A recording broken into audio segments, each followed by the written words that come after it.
अस्सलाम वालेकुम नाज़रीन राजधानी टाइम प्रोग्राम सां गॾु मां आहियां गौहर गांगरो। नाज़रीन, बिलावल भुट्टो ज़रदारी साहब जो चवणु आहे त PDM जेकॾहिं इस्तीफ़ाउनि वारे मामले तां हथु खणे ऐं अदम एतमाद वारे मामले ते अचे त PDM सां हू ताउन करण लाइ तयारु आहिनि। हाणे ॾिसिजे त PDM जो सरबराही इजलास बि थियणो आहे। उन इजलास में बिलावल भुट्टो ज़रदारी जी जेका तजवीज़ आहे उन ते गौर कयो वञे थो या न, या PDM में बिलावल भुट्टो ज़रदारी या पाकिस्तान पीपल्स पार्टी या ANP ये पार्टियूं ॿीहर शामिल थियनि थियूं या नथियूं थियनि, छो त अपोज़िशन हिन वक़्तु सरगर्म आहे ऐं उन्हनि जो इहो अहद आहे त मौजूदा हुकूमत खे हू टफ टाइम ॾींदा। जेतोणीक हुकूमत जी कारकर्दगी जी मामिलो आहे त उन ते खोड़ सारा सवाल आहिनि। महांगाई आहे, इंटरनेशनल रिपोर्ट आई आहे जंहिंमें चयो वियो आहे त महांगाई जे हवाले सां पाकिस्तान 3 नंबर ते अची वियो आहे। महांगाई जे हवाले सां अलार्मिंग सूरत हाल आहे ऐं अपोज़िशन इन मामले खे बि खणे पई। जॾहिं त हाणे ॾिसिजे त PDM जे इजलास में कहिड़ा फ़ैसिला थियनि था ऐं अपोज़िशन जी जेका एक्टिविज़म आहे उहा केतिरो उन में इज़ाफ़ो थिए थो ऐं ख़ासि तौर ते जेको आसिफ़ अली ज़रदारी साहब पंजाब जो दौरो कयो आहे त छा अपोज़िशन हिन वक़्तु सरगर्म थी वई आहे? आया उहो जेका एक्टिविज़म आहे अपोज़िशन जी उहा पार्लियामेंट जे फोरम ते नज़र ईंदी या जेको इहो मामिलो आहे उहो ईंदड़ इलेक्शन जी तयारी आहे? इन ॿिन्ही मामलनि ते अॼु असां गुफ़्तगू कंदासीं। असां सां वीडियो लिंक ते जॉइन कयो आहे नुज़ात पठान साहिबा, जेका पाकिस्तान तहरीक इंसाफ़ जी क़ौमी असम्बली जी मेंबर आहे ऐं पाकिस्तान तहरीक इंसाफ़ जी अहम अॻवान आहे। अस्सलाम वालेकुम नुज़ात साहिबा। वालेकुम अस्सलाम। नुज़ात साहिबा, इहो ॿुधाइजो त हिन वक़्तु रिपोर्ट आई आहे, इंटरनेशनल रिपोर्ट, जंहिंमें चयो वियो आहे त पाकिस्तान महांगाई जे हवाले सां 3 नंबर मुल्क आहे। त महांगाई जी एॾी सूरत हाल छो थी आहे? छो त इमरान ख़ान साहब जो जेको नारो हो हुकूमत में अचण खां अॻु, इहो नारो ग़रीबनि जो ऐं ग़रीबनि जा मसइला हल करण जो, पर महांगाई हिकु आम माण्हू जो मसइलो आहे। तव्हां छा चवंदव? यकीनन महंगाई त आहे पंहिंजी जॻह ते। ज़ारा डॉलर्स जेको आहे सो उनजी रेट हाई आहे पाकिस्तानी रुपी जी निस्बत, पर बदकिस्मती आहे असांजे मुल्क जी। जॾहिं असां हुकूमत संभालीसीं त उन वक़्त में असां जे मथां कर्ज़नि जो इलाही हो बोझ हो ऐं वज़ीर आज़म इमरान ख़ान जी इहा हुई त कर्ज़ लायूं। तो उन लिहाज़ खां हेसि ताईं 16 अरब डॉलर्स कर्ज़ लही चुको आहे पाकिस्तान जो। हिकिड़ो त इहा वजह थी सघे थी त कर्ज़ फ्री हुकूमत हुजे असां वटि। ॿी ॻाल्हि इहा त करोना जे करे बि काफ़ी माशी तौर ते इंटरनेशनल लेवल ते बॉर्डर्स बंदि हुजण जे करे, दरामद बरामद बंदि हुजण जे करे बि काफ़ी फ़र्क़ु पियो। ॿियो त असीं आदी आहियूं त हमेशह इम्पोर्टेड शयूं असीं ख़रीद कंदा आहियूं, जंहिंजे करे असांजो रुपयो जेको आहे उहो डॉलर जी शक्ल में ॿाहिरि वेंदो आहे।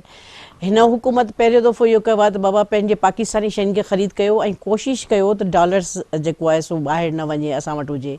ॿियो अफ़गानिस्तान जी जेका सूरत हाल हुई उन में हुननि पंहिंजी मैशियत खे स्टेबल करण लाइ असांजा जे मुल्क मां डॉलर्स ख़रीद करणु शुरू करे छॾिया, जंहिंजे करे काफ़ी नेगेटिव असरु पियो असांजी माशियत ते। त हिकिड़ो इहो बि असरु आहे ऐं ॿी ॻाल्हि इहा बि आहे त असां वटि जेके मुल्क में जेका शइ थियणु खपे उहा इहा त असांजी जेके वीक पॉइंट्स आहिनि उन्हनि खे असांखे स्टेबल करणु खपे। उहा ईअं त दाल ताईं असीं ॿाहिरां घुरायूं था, लूण ताईं असीं ॿाहिरां घुरायूं था, माचिस जो तीली बि असीं ॿाहिरां घुरायूं था। इहो कॾहिं पॉलिसी कोन ठही हुई। हाणे वज़ीर आज़म इमरान ख़ान चयो त बाबा मुल्क जे अंदरि सभु शयूं डेवलप थियणु खपनि। सो आउं सम्झां थी त अचण वारो वक़्त में बहितर आहे। सनत असां वटि स्टेबल थी वेई आहे, 7.8% सनत असां वटि स्टेबल थी आहे। माशी तौर ते असां मुस्तकम थियूं पिया। खसारो असां वटि कम घटि थियो आहे। असां वटि जेके ख़ज़ानो हो पहिरीं ख़ाली हो, हाणे कम से कम न असीं खसारे में आहियूं न को असांजे मथां ख़र्च आहे, हींअर बराबरि पियो हले। सो इहे सभु शयूं आहिनि। मुल्क जी माशी तौर ते मुस्तकम थियण लाइ पूरी क़ौम खे हिकु थियणो पवंदो। सो आउं सम्झां थी त क़ौम हाणे फ़ैसिलो करे पई त हू डिपेंडेंट न हुजे। अच्छा, इहो तव्हां स्टेप्स त ॿुधाया ऐं हिकमत अमली बि ॿुधाई मौजूदा हुकूमत जी, त पोइ आम माण्हू इन जी हिकमत अमली जो समर हासिल छो न करे सघियो आहे? छो त आम माण्हू जी जेका बेचैनी आहे, तव्हां अवाम में रहो था त उहा बेचैनी तव्हांखे नज़र अचे थी। छा इहो हुकूमत जी जेका हिकमत अमली आहे उनजो समर हेठि ताईं न पहुची सघियो आहे? हाँ, इहा ॻाल्हि पंहिंजी जॻह ते दुरुस्त आहे त असांजी जेके सूबाई गवर्नमेंट्स आहिनि उन्हनि प्राइस कंट्रोल पॉलिसीज़ ते उन अंदाज़ में सोचियो ई कोन्हे जंहिं अंदाज़ में सोचणु खपंदो हो। असां वटि हिकिड़ी माफ़िया आहे जेका अपॉर्चुनिटीज़ पाण पैदा कंदी आहे, उन मां पाण ई फ़ाइदो वठंदी आहे। कणिक खे अटो जी सूरत में जॾहिं अचे थी त पोइ उहा माफ़िया ज़ख़ीरा अंदोज़ी कंदी आहे। असांजी क़ौम में उहो ज़ख़ीरा अंदोज़ी करण वारनि जी हिकिड़ी लानत आहे जेका यकीनन पाकिस्तान खे माशी तौर ते कमज़ोर करे रही आहे। गुड गवर्नेंस जी कमी आहे, ब्यूरोक्रेसी जेका आहे सा उहा संजीदा कोन्हे हिन मामले में। हालांकि वज़ीर आज़म इमरान ख़ान तमामु घणा डिघा स्टेप्स खयां आहिनि। माशी तौर ते पाकिस्तान जो जेको आम माण्हू आहे, आम मज़दूर आहे, उनखे वधीक मुस्तहकम करण लाइ मुख़्तलिफ़ सनतुनि खे स्टेबल कयो आहे। सनत कंस्ट्रक्शन कंपनियुनि खे पाकिस्तान में आंदो अथनि ऐं इलाही डेवलपमेंट थियणु लॻी आहे। जॾहिं डेवलपमेंट थींदी आहे त आम माण्हू जी अप्रोच में हूंदो आहे पैसो, न त रोड रस्ता ठहिणु शुरू थींदा आहिनि, पुलूं ठहंदियूं आहिनि, त हिकिड़े गॾे गाॾी वारे खां वठी सीमेंट ठाहिण वारी फैक्ट्री ताईं हर माण्हू जेको आहे इन में इन्वॉल्व थी वेंदो हलियो आहे, त पैसो माण्हुनि जे हथनि में अचणु शुरू थींदो आहे।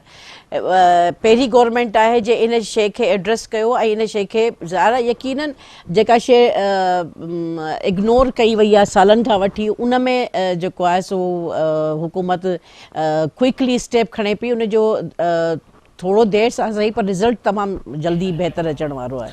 अच्छा, पोइ हुकूमत जी गिरफ़्त छो न आहे? असां जेकॾहिं ॾिसजूं महांगाई वारे मामले ते त उहा हुकूमत जी गिरफ़्त नज़र कोन पई अचे। सूबाई हुकूमतुनि जो फैक्टर ज़रूरु आहे। यकीनन मुल्क में 3 सूबनि में त PTI जी हुकूमत आहे। जॾहिं त असां पार्लियामेंट में नज़र विझूं था त पार्लियामेंट ते में लॻे थो त हुकूमत जी गिरफ़्त न आहे, छो त कोरम पूरो करणु ख़ालिसतन हुकूमत जी ज़िम्मेदारी आहे, पर उन में बि हुकूमत नाकाम वई आहे।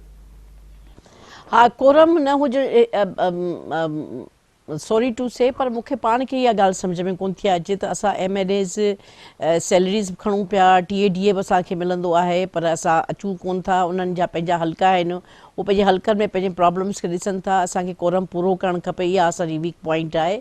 पर इन ते सख़्ती सां वज़ीर आज़म इमरान ख़ान नोटिस वठणु शुरू करे छॾियो आहे, छाकाणि जो ॿार त आहिनि कोन MLAs जिन खे माण्हू चमाट हणी सम्झाए छॾे त बाबा क्लास में अचिणो आहे। इहो हिकिड़ो तमामु संजीदा मसइलो आहे जेको मुंहिंजे ख़्याल में हिकिड़ो ॿिन्हिनि पॉलिटिकल पार्टीज़ में, माना पीपल्स पार्टी में बि ऐं पंहिंजो नून लीग में बि इलाही MLAs अहिड़ा आहिनि जेके मुश्तरका इजलास में नज़र ईंदा आहिनि, जॉइंट सेशन्स में नज़र ईंदा आहिनि, पोइ पूरो साल नज़र कोन ईंदा आहिनि।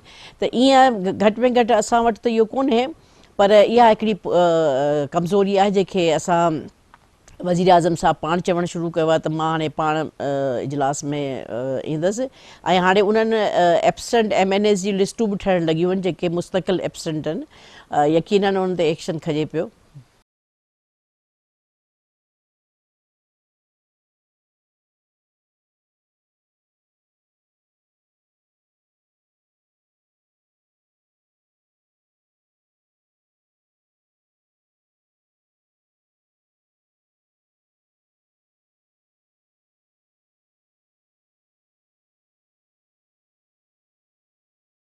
न, मुंहिंजे ख़्याल में नवाज़ शरीफ़ त असेंबली में ईंदो ई कोन हो। शहबाज़ पंहिंजो यूसुफ रज़ा गिलानी लाइ असां ॿुधो आहे त उहो इजलास में ईंदो हो। बाक़ी वज़ीर आज़म इमरान ख़ान अचणु शुरू कयो आहे। हुन पाण बि चयो त हर अरबा ते जॾहिं इजलास हूंदो त ईंदसि, पर इशूज़ एॾा क्रिएट थी चुका आहिनि हिन गवर्नमेंट में, एॾा क्राइसिस आहिनि एॾियूं पॉलिसी में, छो त जेको मां प्राइम मिनिस्टर इजलास में नथो अचे पर उहो हुकूमत जो ई कमु करे रहियो आहे न। इजलास जी बि तव्हां पोज़ीशन ॾिठी आहे। गोहर त इजलास में को फज़ीलत वारो माण्हू त कलाक बि नथो वेही सघे। अपोज़िशन जी लैंग्वेज, अपोज़िशन जो तौर तरीक़ो, अपोज़िशन जी बदतमीज़ी, अपोज़िशन जी नाअहली, अपोज़िशन जी लैंग्वेज एतिरी आहे जो आउं सम्झां थी त असां जेके ख़वातीन MLAs आहियूं उहे बि जेके ॾाढो परेशान थी वेंदा आहियूं त हीअ छा लैंग्वेज पंहिंजे माउ भेणुनि जे साम्हूं बि ॻाल्हाईंदा हूंदा। इहा पोज़ीशन जॾहिं थिए थी त उते मुंहिंजे ख़्याल में प्राइम मिनिस्टर लाइ त मुश्किल आहे ऐं हिननि जी कोशिशि आहे त कीअं न करे माना हुकूमत ते तनक़ीद कजे। पघारूं सभु खणनि था, फैसिलिटीज़ सभु खणनि था, उन करे इन पार्लियामेंट्री सिस्टम खे स्टेबल करण में अपोज़िशन जी हुकूमत खे जॉइंटली जेको आहे सो कमु करणु खपे। अच्छा, तव्हां अपोज़िशन जो ज़िक्र कयो त तव्हां अपोज़िशन जी इहा दावा आहे त हाणे हुकूमत अवाम खे हुकूमत खां छुटकारो ॾियाराईंदासूं। ज़रदारी साहब बि लाहौर आयो ऐं बिलावल भुट्टो ज़रदारी बि पंजाब में आयो। तव्हां छा था सम्झो त हाणे इहा अपोज़िशन जी जेका एक्टिविज़म आहे त का छा था सम्झो त अवाम उन्हनि खे मोट ॾिए थी या हू पंहिंजी फेस सेविंग लाइ ईअं कनि पिया? ॾिसो, पंजाब में त पीपल्स पार्टी कॾहिं बि एॾी मज़बूत कोन रही आहे। आउं पाण बि पीपल्स पार्टी जो हिसो रही आहियां। हिकिड़ी गवर्नमेंट में जंहिंमें मुश्ताक साहब चीफ मिनिस्टर हुआ पंजाब जा बीबी जे हिकिड़े दौर में। बाक़ी पीपल्स पार्टी हिकिड़ी पॉलिटिकल पार्टी आहे, उहा ज़ार चइनि सूबनि में स्टेबल थियणु चाहे थी। पर असांखे तहरीक इंसाफ़ खे पीपल्स पार्टी मां को थ्रेड कोन्हे पंजाब में। असांजो अगरि फाइट थींदी त नून लीग सां थींदी। पीपल्स पार्टी खे शायदि नून लीग वारा पसंदि न कनि त हू पंजाब में एक्टिव थिए। इन करे इहो सॼो जहिड़ो जेको तव्हां ॾिसो पिया, कॾहिं ख़ाकान अब्बासी कॾहिं मरियम नवाज़ जी लैंग्वेज पीपल्स पार्टी जे लाइ का पॉज़िटिव न हूंदी आहे, छाकाणि जो ही सम्झनि था त असां हिक ॿिए जे मुक़ाबले में आहियूं। बाक़ी रहियो तहरीक इंसाफ़ पंहिंजी कारकर्दगी सां इनशाला बहितर पोज़ीशन में पंजाब खे विन कंदी इनशाला। अच्छा, KPK में जेके मकानी चूंडूं थियूं आहिनि उन में कोई गुड साइन न आहे PTI लाइ। छा था सम्झो त ईंदड़ जेका बि इलेक्शन हूंदी त छा को इहो गवर्नमेंट जो रिफ्लेक्शन आहे त हिकु जेका गवर्नमेंट में पार्टी आहे ऐं पोइ शायदि उहो डिलीवर नथी करे सघे, जो नेक्स्ट इलेक्शन में हुनखे को सुठी मोट नथी मिले? इहो रिफ्लेक्शन तहरीक इंसाफ़ ते अचिणो आहे KP खां हटी करे बि?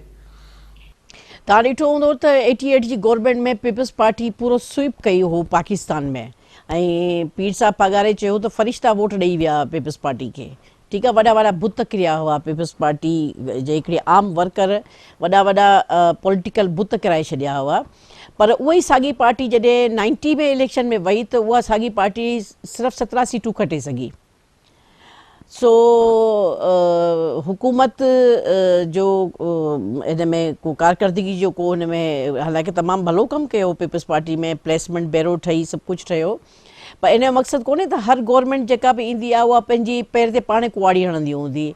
इहे हिकिड़ियूं इंटरनेशनल सिनारियो आहे, उन में बदकिस्मती सां पाकिस्तान जा फ़ैसिला जेके कनि था उन्हनि खे पंहिंजी फेवरिज़म वारी पॉलिटिकल पार्टी जी हुकूमत खपंदी आहे। हीअ वाहिद दौर आहे भुट्टे साहब खां पोइ, जे भुट्टे साहब जी चयो मोची गेट ते त मूंखे वाइट एलिफेंट क़तल करणु थो चाहे, इन ई तरह इमरान ख़ान चयो त एब्सोल्युटली नॉट। ज़ारा उन एब्सोल्युटली नॉट जो त असरु पाकिस्तान जी हुकूमत ते बि पवंदो, माशी तौर ते पवंदो। IMF वारा जेके आहिनि असां ते एॾा सख़्ती क़िस्म जी असांजे मथां जेके शराइत रखनि था, ईअं त कोन्हे न त पाकिस्तान जो हिकिड़ो प्राइम मिनिस्टर उथी बि चवे त तव्हां ग़लति आहियो, ऐं उहे माण्हू ई आराम सां पाकिस्तान जी उन प्राइम मिनिस्टर खे हुकूमत करणु ॾियनि, त ईअं त थी कोन थो सघे। पाकिस्तानी माण्हू समझदार आहिनि। पाकिस्तानी माण्हुनि खे मज़बूत करण जे लाइ, इख़लाक़ी तौर ते, बुनियादी तौर ते, माशी तौर ते मज़बूत करण जे लाइ हीअ गवर्नमेंट काफ़ी कुझु करे रही आहे। पर छो त मीडिया ट्रायल एॾो थिए थो ऐं असां वटि अवेयरनेस एॾी कोन्हे। असां इंडियन अदाकारनि जा हिननि जा त सॼी बायोग्राफी असांखे ख़बर हूंदी आहे, पर माशी तौर ते मुल्क जी हालातनि खां असीं परे हूंदा आहियूं। इन करे जो असांजो इंट्रस्ट ई कोन रहियो आहे न इन शइ में त असीं पंहिंजे माण्हुनि खे स्टेबल कयूं, ज़हनी तौर ते मज़बूत कयूं, त बहितर इहो ई आहे जॾहिं माण्हुनि खे ख़बर पवंदी त हिन हुकूमत पाकिस्तानी अवाम जी इज़त ऐं वक़ार जे लाइ पंहिंजो लाइ केॾो बहितर कमु कयो आहे, त यकीनन इमरान ख़ान जे मथां पाकिस्तानी अवाम फ़ख़्रु महसूसु कंदी। ठीकु आहे नुज़रत पठान साहिबा, तव्हांजी वॾी महिरबानी, तव्हां असांखे टाइम ॾिनो। नाज़रीन, हिते वठूं था मुख़्तसिर ब्रेक बाद हाज़िर थींदासीं।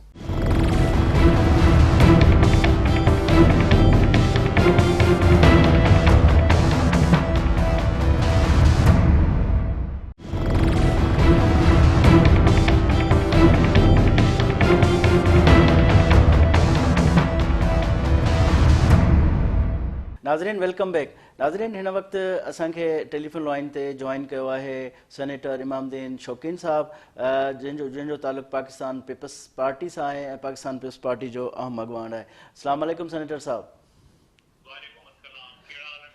साईं वॾी महिरबानी तव्हां असांखे टाइम ॾिनो।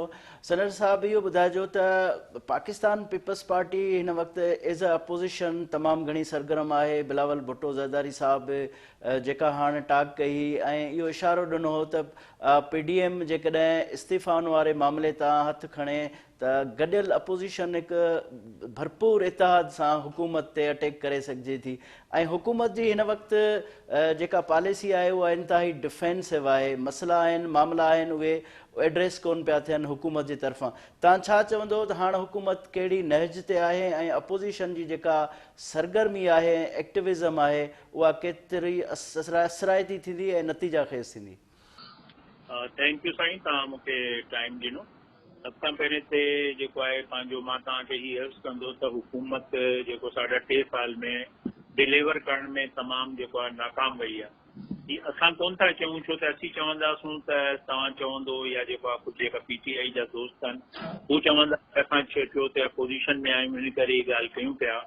त हाणे हुननि जा MPAs MNAs ऐं जेको आहे पंहिंजो ॿिया जेका आहिनि माण्हू KPK जा जेका अवाम जेको तव्हां हिननि जो रिज़ल्ट ॾिठो बल्दियाती इलेक्शन में, त हाणे माण्हू हिननि सां सफ़ा तंग थी विया आहिनि। छो त पाकिस्तान में जेको हिन वक़्तु इकोनॉमी जी पोज़ीशन आहे, मईशत जेको आहे तबाह बर्बाद थी वई आहे, महांगाई जो हिकिड़ो तूफ़ान आहे, ग़रीब माण्हू जी 2 वक़्त जी जेको आहे रोटी हुनजे लाइ मुश्किल थी वई आहे। त हीअ जेको आहे पंहिंजो मां त सम्झां थो अपोज़िशन खे हिन हुकूमत खे किराइण जी ज़रूरत कोन्हे, हीअ पंहिंजे ॿार सां पाण किरी वेंदी।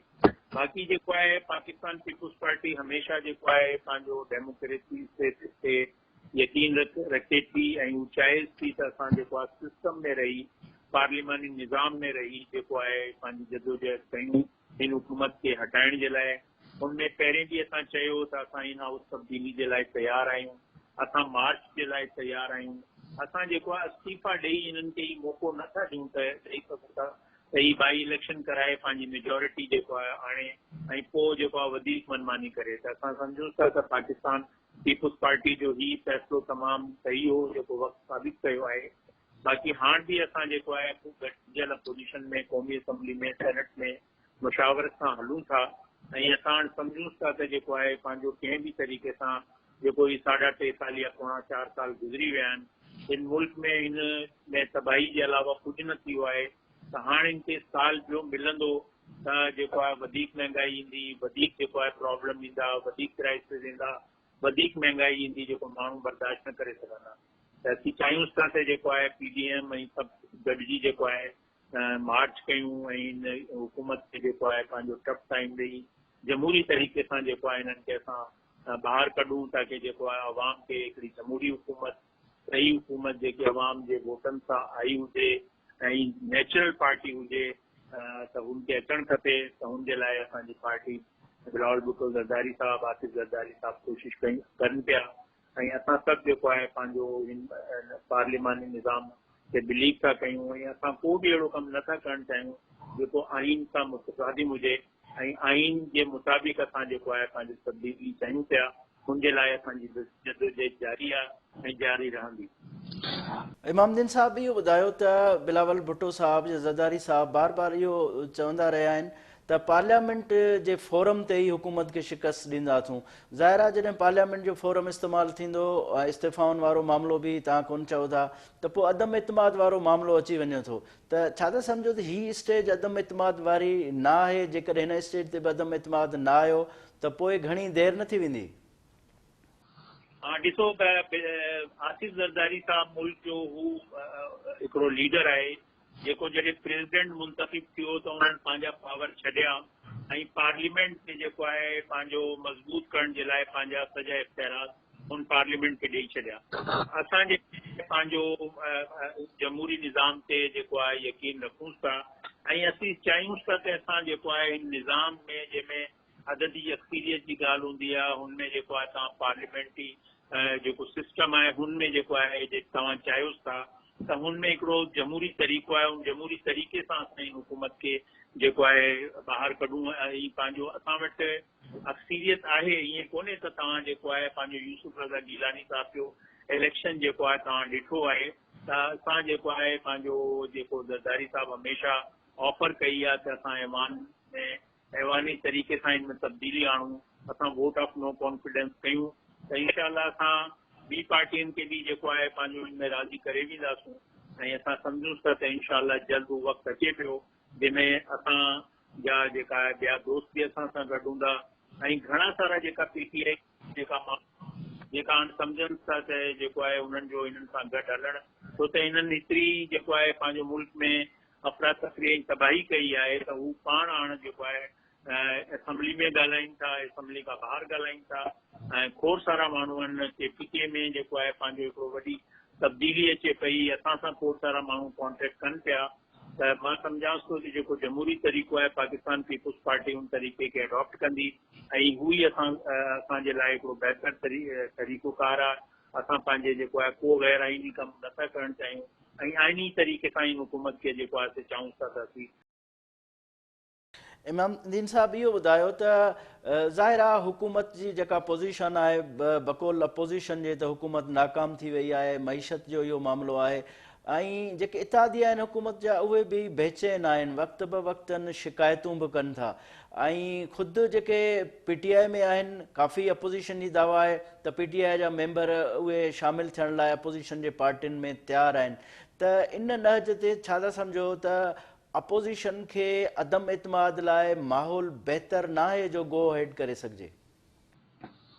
ॾिसो जेको आहे पंहिंजो तव्हांजो ही सवाल आहे त जेको आहे पंहिंजे PTI जा जेका दोस्त आहिनि असां सां हाणे खोड़ सारा राब्ते में आहिनि ऐं जेको आहे पंहिंजो हिन जी परफॉर्मेंस हिन ॻाल्हि जी जेको आहे पंहिंजो हिकिड़ो असांखे इंडोस करे थी त साढा 3 साल में जब तव्हां ॾिठो हूंदो त जेको आहे महांगाई केतिरी जेको आई आहे मिनी बजट त रोज़ ईंदा आहिनि।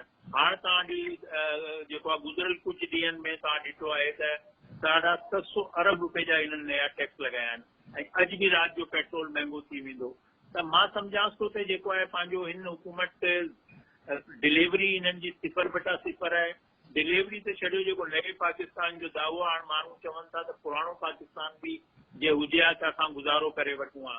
नए पाकिस्तान जे नाले सां जेको फ्रॉड हिन हुकूमत कयो आहे ऐं जेको आहे पंहिंजो जेको इमामुद्दीन साहब इहो ॿुधायो त हाणे KPK में बलदियाती इलेक्शन जेका थी आहे उन में बि तव्हां ॾिठो त PTI जी शिकस्त आई आहे ऐं पंजाब में बि ज़रदारी साहब आयो ऐं उते पंजाब में बि ज़रदारी साहब तमामु घणियूं सरगर्मियूं कयूं, बिलावल भुट्टो साहब बि साउथ पंजाब में वियो, पंजाब जे ॿियनि ज़िलनि में वियो आहे, मुलाक़ातूं पार्टी जे माण्हुनि सां थींदी रहियूं आहिनि।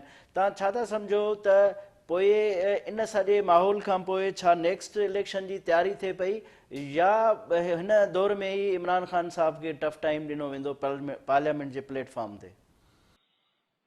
ॾिसो जेको आहे असीं त चाहियूं था त अदम एतमाद करे जेको आहे पंहिंजो हिन हुकूमत खे हटायो छो त जेको हाणे जेतिरो अर्सो बि ही रहंदी मुल्क जे लाइ प्रॉब्लम क्रिएट थिए थो, महांगाई वधंदी छो त हिननि वटि बदकिस्मती सां को टीम कोन्हे। तव्हां हिननि जा माण्हू ॾिसोसि जेको आहे मां वज़ीर ख़ज़ाना जेको आहे पंहिंजो 3 सालनि में चेंज थी विया।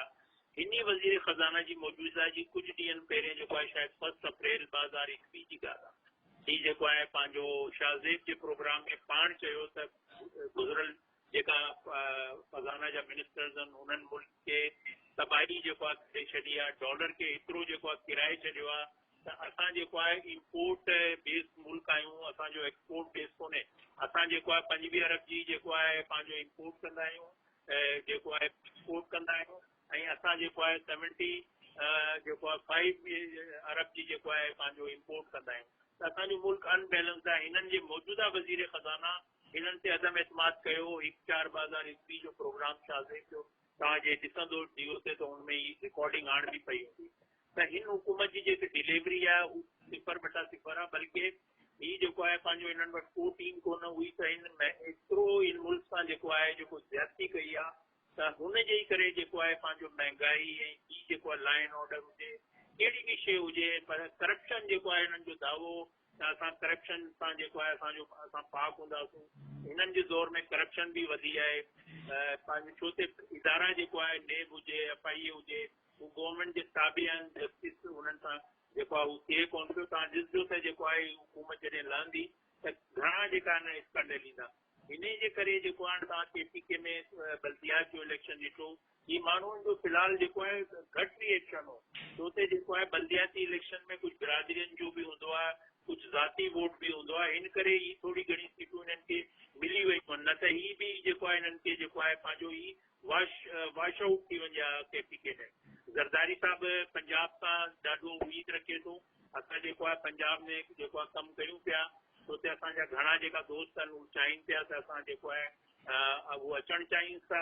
ऐं इनशाला तव्हां ॾिसो जेको आहे पंहिंजो मूंखे त घणी इनशाला उमेद आहे तव्हां ईंदड़ इलेक्शन पीपुल्स पार्टी जेको आहे जे लाइ तमामु हर जाइ ते जेको आहे उनखे वेलकम जेको आहे करे पियो। जेको आहे पंहिंजो पंजाब में इनशाला साउथ पंजाब में असां भारी एक्सपीरियंस, बाक़ी जेको आहे मिड पंजाब में बि इनशाला असांखे सीटूं मिलंदी। असां सिंध स्वीप कंदासूं। KPK में बि इनशाला नेक्स्ट गवर्नमेंट जेको आहे असांखे घणी उमेद आहे त पाकिस्तान पीपुल्स पार्टी इनशाला नेक्स्ट गवर्नमेंट ठाहींदी। ऐं बाक़ी जेको आहे हाणे अदम एतमाद कयूं या हिननि खे पूरो ई टाइम कनि त जेको बि जेको थींदो हू असां चाहींदासूं त हू जेको आहे पंहिंजो जमहूरी तरीक़े सां थिए, आइन जे मुताबिक़ थिए। बाक़ी next election Pakistan Peoples Party जो आहे ऐं पाकिस्तान पीपुल्स पार्टी सां माण्हू उमेद रखनि था, छो त जॾहिं जॾहिं पाकिस्तान पीपुल्स पार्टी आई आहे उन्हनि माण्हुनि खे रोज़गार ॾिनो आहे, डिलीवर कयो आहे ऐं पंहिंजो जेको आहे ज़रदारी साहब पंहिंजा इख्तियारात बि जेको आहे जमहूरियत खे बि मज़बूत कई आहे। पाकिस्तान पीपुल्स पार्टी खे ही क्रेडिट वञे थो त हू हमेशह जेको आहे माण्हुनि जे मसाइल खे फोकस कंदी आहे, उन्हनि खे जेको आहे हल कंदी आहे। जेको आहे ही तव्हां इनशाला नेक्स्ट इलेक्शन में जो तव्हां ॾिसंदो त जेको मां चाहियां पियो इनशाला ही साबित थी थी वञे। ठीकु आहे सेनेटर इमामदीन शौकीन साहब, तव्हांजी वॾी महिरबानी, तव्हां असांखे टाइम ॾिनो। नाज़रीन हिते वठूं था मुख़्तसिर ब्रेक बाद हाज़िर थींदासीं।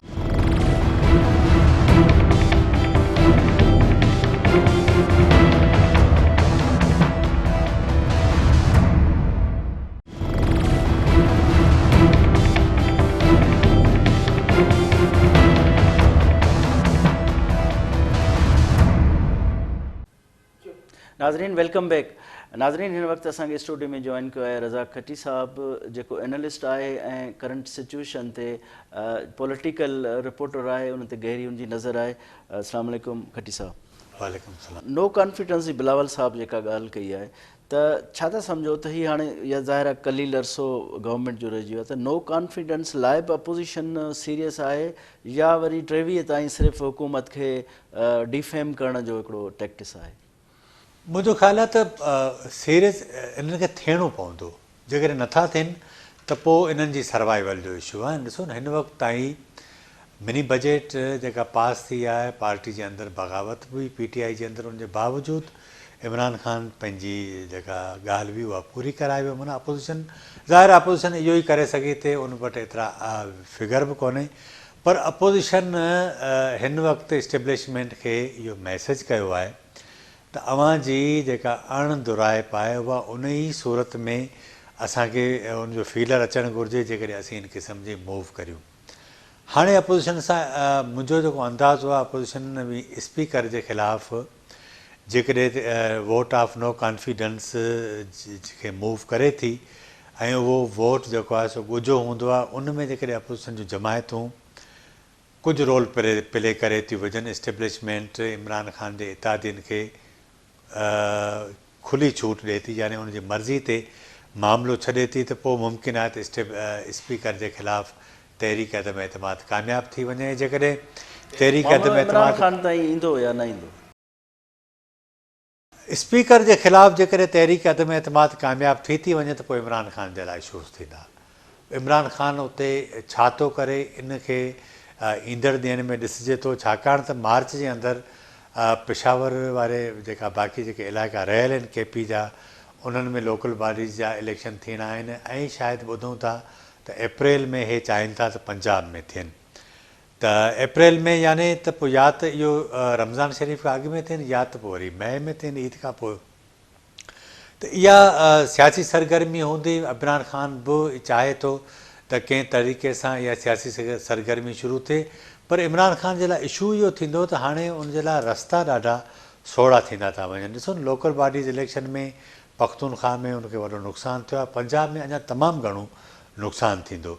सो इन जे नतीजे में इहा जेका वेव हलंदी उहो हिन खे पॉलिटिकली अञा वधीक डैमेज कंदी। इन करे त आम माण्हू वटि उनजी जेका माशी सूरत आहे उहा ॾाढी तंग थी आहे। ऐं तव्हां ॾिसो पिया त दौलत कंहिं हिकिड़े मख़सूस सर्कल जे चौगर्द घुमे थी, हेठि ताईं न पई पइजे, जंहिंजे करे माण्हुनि जी कुवत ख़रीद कमज़ोर थी आहे, महांगाई वधी आहे ऐं नतीजे में माण्हुनि जूं रड़ियूं निकिरनि पियूं। अच्छा, जेको अपोज़िशन इहो फ़ैसिलो कयो आहे त बाबा इमरान ख़ान साहब खे सियासी शहीद न कंदासूं, जेकॾहिं मामिलो स्पीकर ताईं अची थो वञे ऐं तव्हांजो चवणु आहे त पोइ इमरान ख़ान जो वारो आहे ई आहे, त पोइ इहो जेको फ़ैसिलो हो अपोज़िशन जो, त छा अपोज़िशन पोइ उहो ई कंदी, सियासी शहीद करण लाइ तयारु थींदी?